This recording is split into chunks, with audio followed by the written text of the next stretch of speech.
Hi friends, మనము ఈ video ద్వారా భారత ఆర్థిక వ్యవస్థ 1947 2024 నాటికి వచ్చిన కొన్ని మార్పులను మనము పరిశీలిద్దాం. 2022 ఆగస్టు నాటికి భారత్ ప్రపంచంలో 5వ అతిపెద్ద ఆర్థిక వ్యవస్థగా ఎదిగింది.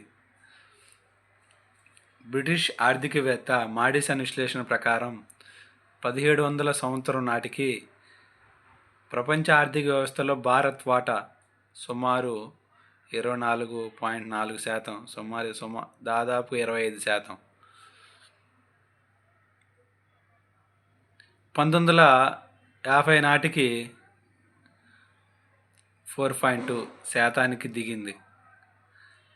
52 నాటికి 3.8, 1960 నాటికి 2.7, 75 నాటికి 1.9, 2024 నాటికి 3.5. అంటే ప్రపంచ ఆర్థిక వ్యవస్థలో భారత్ వాటా ఇప్పుడు 3.5 మాత్రమే. మన ఆర్థిక వ్యవస్థ ట్రిలియన్ డాలర్లు, ట్రిలియన్ అంటే లక్ష కోట్ల డాలర్లు అంటే దాదాపు 82 లక్షల కోట్లు స్థాయిని అందుకోవడానికి దాదాపు 60 సంవత్సరాలు పట్టింది. తర్వాత 12 ఏళ్ళకే 2 లక్షల కోట్ల డాలర్లు, అక్కడి నుంచి 5 ఏళ్లలో 3 లక్షల డాలర్లకు అంటే 246 లక్షల కోట్లకు చేరింది. 2023 నాటికి 272 లక్షల కోట్ల స్థాయికి చేరిందన్నమాట. ప్రస్తుతం ప్రపంచంలో అత్యంత వేగంగా అభివృద్ధి చెందుతున్న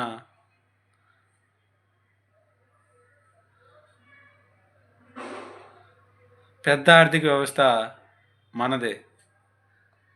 జీడిపి, కొనుగోలు శక్తి,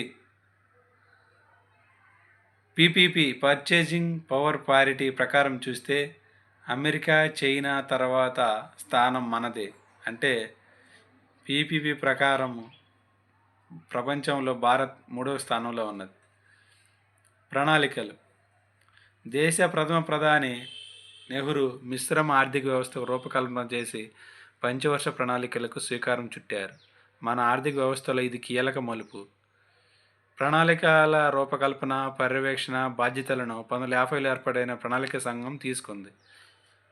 1992లో మన దేశం అతిపెద్ద ఆర్థిక ఉపద్రవాన్ని ఎదుర్కొంది. తప్పనిసరి పరిస్థితులలో నాటి ప్రధాని పివి నరసింహారావు ఆర్థిక సంస్కరణలకు శ్రీకారం చుట్టారు. 2015లో ప్రణాళిక సంఘం స్థానంలో నీతి ఆయోగ్ ఏర్పాటైంది. దేశంలో పన్ను సంస్కరణ జీఎస్టీ. దేశంలో పన్ను సంస్కరణలు పెద్ద ఎత్తున అమలయ్యాయి. తొలుత వ్యాట్, ఆ తర్వాత జీఎస్టీ, ఇతర పన్నుల క్రమబద్ధీకరణ జరిగింది. జీఎస్టీ వసూళ్లు ప్రస్తుతం నెలకు 1,80,000 కోట్లకు చేరుకున్నాయి.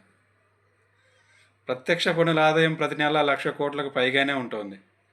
పారిశ్రామిక రంగాలను ప్రోత్సహించే లక్ష్యంతో ప్రభుత్వం ఎగుమతి దిగుమతి సుంకాల్లో సమయానుకూలంగా మార్పులు చేస్తోంది. ప్రత్యక్ష పన్నుల విధానంలోని ఎన్నో మార్పులు వచ్చాయి. ఆర్థిక సంస్కరణలు. గల్ఫ్ యుద్ధం అనంతర ఆర్థిక పరిస్థితుల కారణంగా 1990 నాటికి మన దేశం ఆర్థికంగా క్లిష్ట పరిస్థితుల్లో చిక్కుకుపోయింది. చెల్లింపుల సంక్షోభం ముంచుకొచ్చింది. అప్పటి ప్రధాని పివి నరసింహారావు ఆర్థిక సంస్కరణలను అడ్డుకట్టారు. ఆర్థికవేత్త ఆర్బీఐ మాజీ గవర్నర్ మన్మోహన్ సింగ్ను ఆర్థిక మంత్రిగా ఎంచుకున్నారు. వినూత్న విధానాలతో 1991లో నూతన ఆర్థిక పారిశ్రామిక విధానాన్ని ప్రవేశపెట్టారు. లైసెన్స్ రాజును దాదాపుగా రద్దు చేశారు. దీనివల్ల విదేశీ పెట్టుబడులు పెరిగే అవకాశం కలగడంతో పాటు ప్రైవేటీకరణకు దారులు ఎంచుకున్నాయి.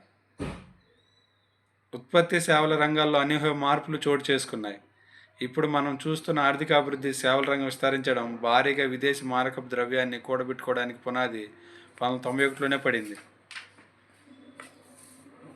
1947-2004 కొన్ని అంశాలను పరిశీలిద్దాం. జనాభా అప్పుడు 36 కోట్లు, 2024 నాటికి 144 కోట్లు. జీడిపి 2.7 లక్షల కోట్లు, ఇప్పుడు 2024 నాటికి 293 లక్షల కోట్లకు చేరింది.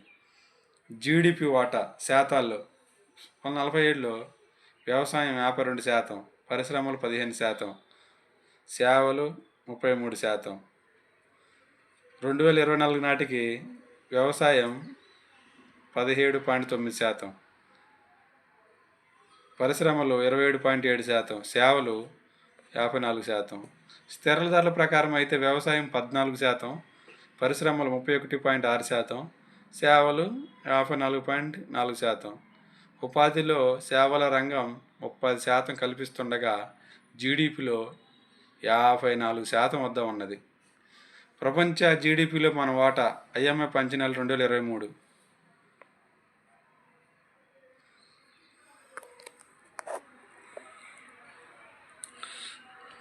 మొదటి స్థానం USA, $1 ట్రిలియన్, 20.19 ట్రిలియన్. ప్రపంచ ఆర్థిక వ్యవస్థ వాటా 25%. తలసరి ఆదాయం అమెరికాకు $75,269, చైనా USA మొదటి ర్యాంకు 26.19 ట్రిలియన్. ప్రపంచ ఆర్థిక వ్యవస్థలో 25.32%. తలసరి ఆదాయం $75,269, China 19.24 trillion.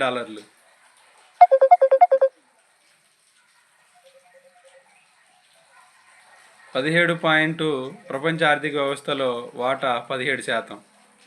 Japan 4.2, Germany 4.05, India ఐదో స్థానం 3.37, ఇంగ్లాండ్ నెక్స్ట్ 3.07. తలసరి ఆదాయానికి వచ్చేసరికి అమెరికా తలసరి ఆదాయం $75,269, చైనా $12,598, ప్రపంచ సగటు తలసరి ఆదాయం $13,000 అయితే ప్రపంచ సగటు దగ్గర ఉన్నది ఒకే ఒక్క దేశం, అది చైనా దేశం, $12,598, జపాను $34,135, జర్మనీ $48,540, ఇండియా కేవలం $2,389 మాత్రమే, ఇంగ్లాండ్ $45,448. తలసరి ఆదాయం 2047లో $249 మాత్రమే. 2024 నాటికి 1,83,286. పేదరికం 2047లో 50%, 2020 నాటికి 37%. కార్మికులు లేదా ఉద్యోగులు 2024 నాటికి 44 కోట్లు. నిరుద్యోగం 0.3%, 2022లో 6%. Okay, thank you friends.